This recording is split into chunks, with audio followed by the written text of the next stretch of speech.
Picture this. A young man walks into a university dormitory carrying the weight of a 1,000-year-old monarchy on his shoulders. He's not looking for love. He's looking for normalcy. Down the hall, a girl from a middle-class family is hanging art posters on her wall, completely unaware that her life is about to collide with destiny in the most extraordinary way. This isn't just another fairy tale. This is the real story of how two ordinary university students navigated the impossible maze of royal protocol, media scrutiny, and political pressure to become the most beloved royal couple of the modern era. It's about choosing love over convenience, duty over desire, and ultimately, how they transformed the very institution of monarchy itself. What you're about to discover will surprise you. Behind the perfect smiles and coordinated outfits lies a story of incredible courage, strategic thinking, and a love so genuine it inspired a nation and changed the royal family forever. This is how Catherine Middleton and Prince William didn't just fall in love, they revolutionized what it means to be royal in the 21st century. The autumn air at St. Andrews University carried the smell of sea salt and possibility. William Arthur Philip Louis Windsor stepped out of the black Range Rover, trying to ignore the telephoto lenses clicking from behind the stone walls. At 18, he was already tired of cameras, tired of protocol, and desperately tired of being seen as a symbol rather than a person. His protection officers had swept the dormitory earlier, but William insisted on carrying his own bags. It was a small rebellion, but it mattered to him. As he climbed the narrow stairs to St. Salvator's Hall, he could hear music drifting from various rooms. Some classical, some pop, some he couldn't identify. For the first time in years, he felt anonymous. 3 doors down from his room, Catherine Elizabeth Middleton was having her own moment of adjustment. She'd spent the morning arranging her belongings with the precision her mother had taught her.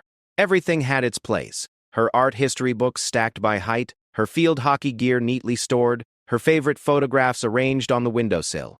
She wasn't nervous about university life. She was excited. This represented everything her family had worked toward. Kate's journey to St. Andrews had been different from William's. While he'd grown up in palaces and been educated by private tutors before Eton, she'd attended Marlborough College on merit and family sacrifice. Her parents, Michael and Carol Middleton, had built their party supply business from nothing, driven by a determination to give their children opportunities they'd never had. Kate understood the value of hard work and the weight of expectations, though hers came from family pride rather than constitutional duty. Their first encounter wasn't romantic, it was awkward. William was struggling with his washing in the communal laundry room, clearly out of his depth with the industrial-sized machines.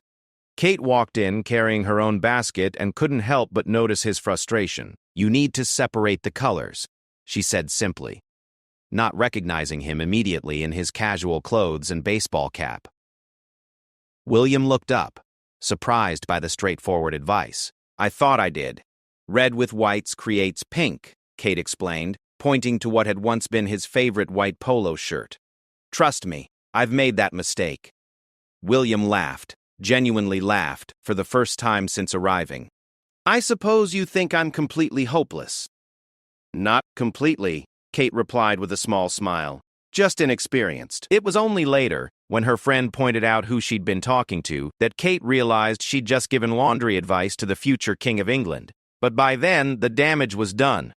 She'd already seen him as just another confused freshman. Their friendship developed slowly, built on shared experiences that had nothing to do with royal protocol. They studied together in the library, complained about the Scottish weather, and discovered a mutual love of terrible reality TV shows. William found himself relaxing around Kate in a way he hadn't experienced with anyone outside his family. She treated him normally, which was extraordinarily rare in his world. Kate, meanwhile, began to see beyond the public image to the person underneath. William was funny, surprisingly down-to-earth, and carried a sadness that she gradually understood came from losing his mother at such a young age. He spoke about Diana occasionally, always with love but also with the raw pain of someone whose grief had been public property. The university environment provided them with something precious, relative normalcy. St. Andrews had agreement with the press that William would be left alone during his studies, and Kate benefited from this protection by association. They could walk to lectures together without photographers, grab coffee without bodyguards hovering obviously nearby, and attend student parties like any other young adults. Their relationship shifted during their second year when they shared a house with two other friends. Living in close quarters revealed their true selves. William discovered that Kate was naturally organized and diplomatic, often smoothing over tensions between housemates without drawing attention to herself. Kate saw how William struggled with the isolation his position created, and how grateful he was for genuine friendship. The moment their relationship became romantic is still debated by royal biographers, but those close to them suggest it happened gradually rather than in a single dramatic moment. They were already best friends who spent most of their free time together. The transition from friendship to love felt natural and inevitable to both of them. Kate began to understand the reality of William's life beyond university. During their first Christmas break together, she experienced the strange goldfish bowl existence of royal life. Photographers followed her family's car. Tabloid newspapers speculated about her background, and suddenly her every outfit choice was analyzed by fashion experts. It was overwhelming, but Kate handled it with a grace that impressed both William and his family.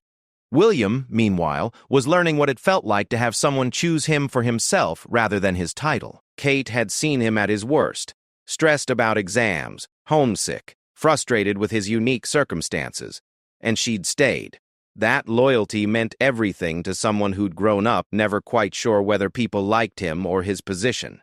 Their friends at university noticed how they'd brought out the best in each other. William became more relaxed and spontaneous around Kate, while she gained confidence and began to show her natural leadership abilities. They complemented each other in ways that went beyond typical student relationships. The challenges began to surface during their third year. William was starting to face more pressure from the palace about his future role and responsibilities. Kate was dealing with increased media attention that sometimes made simple activities like going to the grocery store complicated. They had serious conversations about what a future together would mean, not just for them personally, but for the institution of monarchy. Kate's background became a subject of intense scrutiny. Unlike previous royal brides who came from aristocratic families, she was solidly middle class. Critics called her family social climbers, though this criticism often revealed more about class prejudice than about the Middletons themselves. Kate's parents had worked hard to build their success, and their daughter embodied the same determination and values. William was protective of Kate during this period, sometimes to the point of frustration with his own family and staff. He'd seen how media attention had affected his mother, and he was determined not to let the same thing happen to Kate. This protectiveness would become a defining characteristic of their relationship. The couple faced their first major test during their final year at university. Pressure was mounting from various quarters. Media speculation about engagement, family expectations, and the looming question of what would happen after graduation. William would inevitably return to royal duties and military service, while Kate had to figure out how to build a life that could accommodate such an unusual situation. They talked seriously about taking a break after graduation, not because they didn't love each other, but because they recognized the gravity of committing to a future together. Kate, in particular, understood that marrying William meant giving up any chance of a normal life. Every decision would be scrutinized, every public appearance analyzed, and their children would grow up in the same goldfish bowl that had shaped William's childhood. Despite these challenges, they graduated together in 2005. Their friendship and love having survived the unique pressures of royal life intersecting with university experiences. Kate had proven herself capable of handling the attention and complications that came with being William's girlfriend, while William had found someone who loved him for who he was rather than what he represented. As they prepared to leave St. Andrews, both understood they were leaving behind the last period of relative normalcy they might ever experience together. The real world was waiting, with all its expectations, responsibilities, and scrutiny. But they'd built something strong during their university years, a foundation of genuine friendship and mutual respect that would need to sustain them through whatever came next. Their love story was just beginning, but already it was clear this wouldn't be a typical royal romance. Kate wasn't just someone who happened to catch the prince's eye at a ball or charity event. She was someone who'd seen him struggle with laundry, stress about exams, and worry about his future. She'd chosen him knowing exactly what she was signing up for, and he'd chosen her, knowing she brought something new and vital to his ancient family.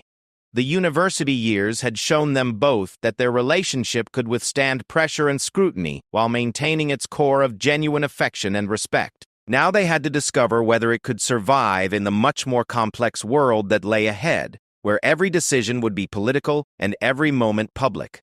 The stakes were about to get much higher. The transition from university life to the real world hit both William and Kate harder than either had anticipated. Suddenly, the protective bubble of St. Andrews was gone, and they found themselves navigating a relationship under unprecedented public scrutiny. Every coffee date became a photo opportunity. Every weekend getaway required security planning, and every argument risked becoming tabloid headlines. William entered the Royal Military Academy Sandhurst in January 2006, beginning an intensive officer training program that would keep him occupied for the next 11 months. The rigorous schedule meant long periods apart, and Kate found herself in the strange position of being one of the most photographed women in Britain while technically having no official role or protection. Kate's life during this period was both luxurious and limiting. She had moved to London and was working for her parents' party supply business, but her every move was tracked by photographers. She couldn't go shopping, meet friends for lunch, or even walk her dog without creating a media circus. The press had dubbed her Weighty Katie, a nickname that stung because it reduced her to nothing more than a woman waiting for a proposal. The media attention revealed the ugly side of British class consciousness. While some celebrated Kate as a commoner who might modernize the monarchy, others criticized her family background with barely concealed snobbery. Her mother's former job as a flight attendant was treated as somehow shameful, and every aspect of the Middleton family's rise, from working class to middle class, was dissected with uncomfortable intensity. William struggled with watching Kate endure this treatment. He'd seen how media attention had traumatized his mother, and he was determined to protect Kate from similar harassment. However, his position was complicated. He couldn't offer Kate official protection without essentially announcing their engagement, but he also couldn't bear to see her pursued by aggressive photographers daily. The couple's first major crisis came in early 2007. The constant pressure, enforced separations due to William's military training, and uncertainty about their future had taken its toll. During a particularly stressful period when tabloid speculation about their engagement reached fever pitch, they decided to take a break from their relationship. The breakup lasted only a few weeks, but it was devastating for both of them. Kate later described this period as one of the most difficult in her life, not just because of losing William, but because she had to endure it all under public scrutiny. Every photograph of her during this time was analyzed for signs of heartbreak or recovery, turning her private pain into public entertainment. William, meanwhile, was discovering what life felt like without Kate's steadying presence. His friends later reported that he was miserable without her, and quickly realized he'd made a mistake. The break had been intended to give them both space to think about their future, but instead it clarified how much they meant to each other. They reconciled at a party in London, and those who witnessed their reunion said it was clear they belonged together.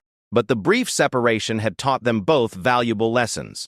Kate realized she needed to build her own identity and support system rather than depending entirely on William for purpose and protection.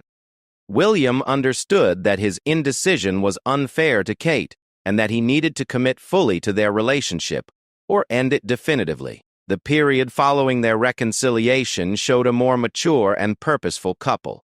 Kate began to develop the interests and skills that would later define her royal role. She became involved with various charitable organizations, though quietly and without publicity. He also started working on building the kind of support network that would be essential for surviving royal life. Trusted friends who could provide honest advice and genuine companionship. William's military service continued to complicate their relationship logistics, but they found ways to make it work. Kate would visit him during training exercises, learning to navigate the unique culture of military life. William's fellow officers were protective of their relationship, creating a buffer zone that allowed them some privacy during his training. The couple faced another significant test when William was deployed to the Falkland Islands for 6 weeks in 2012. The separation was difficult, but it also proved that their relationship could survive the kind of extended apart periods that would be inevitable given William's future responsibilities. Kate used this time to further develop her charitable interests and to strengthen her relationships with William's family. Queen Elizabeth II was watching Kate's development with interest during this period. The monarch had been initially cautious about William's relationship with a commoner, not out of snobbery but out of concern for the institution. Previous royal marriages to non-aristocrats had often ended in scandal or divorce, and the Queen was determined to avoid repeating those mistakes with her grandson. However, Kate's behavior during the testing years impressed the royal family. She never sought publicity, never sold stories to the press, and handled the constant scrutiny with dignity and grace. More importantly, she seemed to have a positive influence on William, who appeared happier and more grounded when they were together. The royal family's gradual acceptance of Kate became apparent in small ways. She was invited to more family events, included in private gatherings, and began to receive informal guidance on royal protocol. Prince Charles, in particular, seemed fond of Kate and appreciated how she complemented his son's personality. During this period, Kate also had to navigate the complex relationship between William and his brother Harry. The three of them had become close friends, with Kate often serving as a mediating influence between the brothers when their different personalities clashed. Harry later said that Kate was the sister he'd never had, and his acceptance of her was crucial for William. The media attention during these years was relentless and often cruel. Kate was photographed and criticized for everything from her fashion choices to her employment status to her family's business decisions. The press seemed determined to find fault with either her background or her behavior, creating impossible standards that no one could have met. Kate's response to this harassment became one of her defining characteristics. Rather than fighting back publicly or trying to control the narrative, she simply endured it with quiet dignity. She never gave interviews, never responded to criticism, and never allowed herself to be drawn into public arguments. This restraint required enormous self-discipline and strength. William's protective instincts during this period sometimes created tension with his family and staff. He was vocal about his frustration with press coverage of Kate and pushed for stronger measures to protect her privacy. His stance sometimes put him at odds with traditional palace thinking about royal relationships with the media. The couple's relationship deepened during these challenging years in ways that wouldn't have been possible without the pressure they faced together. They learned to communicate under stress, to support each other through public criticism, and to maintain their private connection despite constant public scrutiny. These skills would prove essential in their future royal roles. Kate's personal growth during this period was remarkable. The shy university student gradually transformed into a confident young woman, capable of holding her own in any social situation. She developed the ability to make meaningful connections quickly, to remember details about the people she met, and to project warmth even in formal settings, all skills that would serve her well as a royal. By the end of this period, both William and Kate had demonstrated that their relationship could survive the unique pressures of royal life. They'd weathered separation, media harassment, family scrutiny, and public speculation about their future. More importantly, they'd emerged stronger and more committed to each other. The testing years had also clarified their roles within the relationship. William provided Kate with access to royal life and protection from the worst aspects of media attention, while Kate provided William with emotional stability and a connection to normal life that he desperately needed. They'd learned to be partners rather than just boyfriend and girlfriend. As William's military service progressed and talk of engagement became more serious, both understood that they'd passed the most difficult tests their relationship was likely to face. They'd proven to themselves, to their families, and to the public that their love could withstand extraordinary pressure while maintaining its essential character. The years of uncertainty were finally coming to an end, and both were ready for the next phase of their relationship. They'd spent enough time proving themselves. Now it was time to make their commitment official and begin building the future they'd been working toward through all the challenges and separations. The testing years had prepared them for a lifetime of royal service together. The engagement announcement on November 16, 2010, marked the end of years of speculation and the beginning of a new chapter, not just for William and Kate, but for the British monarchy itself. The couple had chosen to announce their engagement after William's return from Kenya, where he had proposed during a romantic getaway at a remote lodge beside Lake Rutundu. William's proposal was deeply personal and meaningful. He had given Kate his mother's engagement ring, Princess Diana's stunning blue sapphire surrounded by diamonds. This gesture connected Kate to Diana's memory while acknowledging her future role in the royal family. The ring choice was symbolic in multiple ways. It honored the past while embracing the future, and it showed William's intention that Kate would help heal the wounds left by his mother's tragic death. The engagement interview revealed a couple who had matured significantly from their university days. Kate spoke with confidence and warmth about her love for William and her understanding of the role she would be taking on. William was protective and proud, clearly delighted to finally be able to speak publicly about their relationship. The chemistry between them was evident, but so was their serious understanding of the responsibilities they would share. The months between engagement and wedding were a whirlwind of preparation, protocol lessons, and public appearances. Kate had to learn everything from royal wave techniques to the intricate rules of precedence that govern royal events. She studied the history of the monarchy, memorized the names and relationships of extended royal family members, and practiced the complex choreography required for state occasions. Queen Elizabeth II took a personal interest in Kate's preparation, understanding that the success of this marriage would have significant implications for the monarchy's future. The Queen appreciated Kate's work ethic and natural diplomacy, qualities that would serve her well in royal life. More importantly, she could see that Kate genuinely loved William and was committed to supporting him in his future role as king. The wedding planning revealed Kate's natural organizational abilities and eye for detail. While working with royal event planners, she ensured that the ceremony would be both grand enough to honor tradition and personal enough to reflect their genuine relationship. She chose the flowers, influenced the music selection, and even had input on the guest list, which balanced royal protocol with their personal relationships. The weeks leading up to the wedding saw an explosion of global interest that surprised even seasoned royal watchers. The combination of a fairy tale romance, Kate's relatable background, and the monarchy's need for positive publicity created unprecedented enthusiasm. Tourism to London surged, commemorative merchandise sold in record numbers, and television networks around the world prepared for massive audiences. Kate's family handled the pressure with remarkable grace. Michael and Carol Middleton found themselves thrust into the global spotlight, but they maintained their dignity and warmth throughout the process. Their obvious love for their daughter and genuine happiness about her marriage helped counter criticism about their middle-class background. The wedding day itself, April 29, 2011, was a masterclass in royal pageantry combined with genuine emotion. Kate's arrival at Westminster Abbey in a car rather than a carriage was a deliberate choice to reflect her non-royal background, but her stunning dress by Sarah Burton for Alexander McQueen instantly established her as a fashion icon. The ceremony was watched by an estimated 2 billion people worldwide, making it one of the most viewed events in television history. The combination of ancient tradition and obvious contemporary love struck a chord with audiences globally. When William whispered to Kate, "You look beautiful," at the altar, it humanized the grand spectacle and reminded viewers that this was, at its heart, a love story.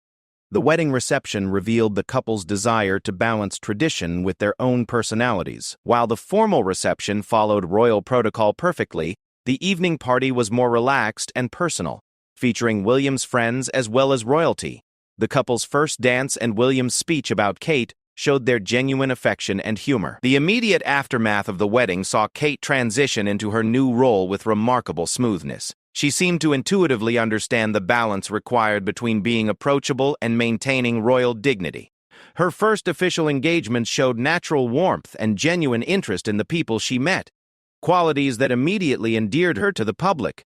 Kate's early royal work focused on causes she genuinely cared about rather than simply fulfilling obligatory duties. She became patron of organizations working with children, the arts, and addiction recovery, showing a pattern of engagement that would define her entire royal career. Her visits weren't just photo opportunities. She spent time learning about the organization's work and building genuine relationships with staff and clients. The couple's decision to live in Anglesey while William continued his RAF search and rescue training showed their determination to maintain some normalcy in their early married life. Kate embraced the relative privacy of Wales, shopping locally and building relationships within the small community. This period allowed her to adjust to royal life gradually, rather than being thrown immediately into full-time royal duties. Their first official overseas tour to Canada and California in summer 2011 was a crucial test of Kate's ability to represent the monarchy internationally. Her performance exceeded all expectations. She was natural with crowds, elegant at formal events, and showed genuine interest in Canadian culture and history. The tour's success established Kate as a significant royal asset. The media coverage during this period showed a marked change from Kate's pre-marriage treatment. As a member of the royal family, she now received more respectful coverage, though still intense scrutiny. Her fashion choices were analyzed endlessly, but with admiration rather than criticism. She was developing into a style icon whose influence extended far beyond Britain. Kate's relationship with the rest of the royal family continued to strengthen during this period. She developed a particularly close bond with Prince Charles, who appreciated her positive influence on William and her genuine commitment to royal duties. Her relationship with Camilla was more complex but ultimately positive, with both women recognizing their shared experience of marrying into the royal family as outsiders. The couple's work during this period began to show their complementary strengths. William brought his understanding of royal protocol and constitutional responsibilities, while Kate contributed fresh perspectives and natural people skills. Together, they were developing a modern approach to royal duties that honored tradition while connecting with contemporary audiences. Kate's influence on William became increasingly apparent during their early married years. He appeared more relaxed and confident in his royal role, and his public speaking improved significantly. Kate's presence seemed to ground him and help him connect more naturally with the people he met during official engagements. The couple faced their first major challenge as a married couple when the phone hacking scandal engulfed the British media in 2011. William's long-standing distrust of the press was vindicated, and Kate had to learn to navigate the complex relationship between the royals and media. The scandal strengthened William's resolve to protect his wife from press harassment while fulfilling their public duties. Their charitable work during this period established patterns that would continue throughout their royal careers. They focused on causes that addressed real problems rather than simply prestigious patronages, and they insisted on understanding the issues deeply before lending their names to organizations. This approach showed their serious commitment to making their royal platform meaningful. Kate's first solo engagements showed her growing confidence in her royal role. She handled these events with poise and warmth, proving that she could represent the monarchy effectively without William's support. These solo appearances were crucial for establishing her as an individual royal figure rather than simply William's wife. The period also saw Kate beginning to influence royal style and protocol subtly. Her more relaxed approach to official engagements, including her willingness to hug children and engage in informal conversations, helped modernize royal behavior without undermining its essential dignity. She was showing that royalty could be both formal and warm. By the end of their first year of marriage, William and Kate had successfully transitioned from a couple under scrutiny to working royals making genuine contributions to British life. They had maintained their personal relationship while adapting to public roles, and they had begun to show how the monarchy could evolve while preserving its core values. Their early married years laid the foundation for everything that would follow. Their approach to royal duties, their relationship with the media, their charitable focuses, and their determination to modernize the monarchy while respecting its traditions. They had proven that their love could not only survive the pressures of royal life, but could actually enhance their ability to serve their future subjects. The wedding had been the fairy tale moment, but the months that followed showed the real work of building a modern royal partnership. Kate had successfully transformed from girlfriend to duchess, and together they were beginning to transform what it meant to be young royals in the 21st century. The announcement of Kate's first pregnancy in December 2012 marked a turning point not just in their personal lives, but in their public roles. The couple's approach to this milestone would set the tone for how they would balance their private family life with their public responsibilities for years to come. Kate's pregnancy was complicated by severe morning sickness, which required hospitalization and forced the couple to announce the pregnancy earlier than planned. Her grace under difficult circumstances, managing severe illness while maintaining public duties, showed the resilience that would characterize her approach to royal life. William's protective instincts during this time reinforced their image as a devoted couple facing challenges together. The birth of Prince George on July 22, 2013, was a moment of national celebration that demonstrated the couple's growing importance to the monarchy's future. Their decision to present their newborn son on the hospital steps, following royal tradition while adding their own contemporary touches, perfectly encapsulated their approach to modernizing royal customs. Kate's return to royal duties after George's birth showed her commitment to balancing motherhood with royal responsibilities. She took a reasonable maternity leave but returned with renewed purpose and energy. Her public appearances during this period often included subtle references to her new role as a mother, connecting her more deeply with the experiences of ordinary families. The couple's decision to move to London and take on increased royal duties marked their transition from part-time to full-time working royals. William left his military career to focus entirely on royal responsibilities, while Kate expanded her patronages and public engagements significantly. This represented a major commitment to their roles within the monarchy. Their journey from university sweethearts to the future king and queen had transformed not just their own lives, but the very nature of what it meant to be royal in the modern world.